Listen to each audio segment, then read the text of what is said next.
Una ako kayo bibili nito. Sayang lang pera nyo. Mamaya, Ayan, wala pa kayo lang. Kahit demanda nyo lang. Okay, huwag na kayo bibili na itong gantong rep. Yung brand na yan, oh. Hindi man tumagal ng 2 taon sa akin to. Ayan, nasira na siya. Ayan, sira. Hindi na siya lumalamig. May ilaw siya. Hindi siya lumalamig. Huwag na ako kayo bibili na ito. Palalahanan ko lang kayo. Ayan, kaya pala sa mga comment ko, maraming nagre-reklamo, hindi rin lumalamig, ganyan.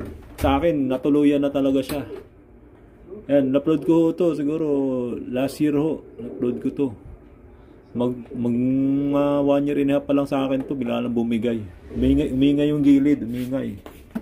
Umingay daw dito. Tapos mamaya, hindi na umandar yung compressor niya. Sa pera, 19,000 na yung binayad ko rito. So, okay, tumawag ako sa call sa service center. Hanggang ngayon, hindi pa rin pumupunta rito. Mag-iisang buwan na ho. December ko pa ako tinawag yun, January na ngayon.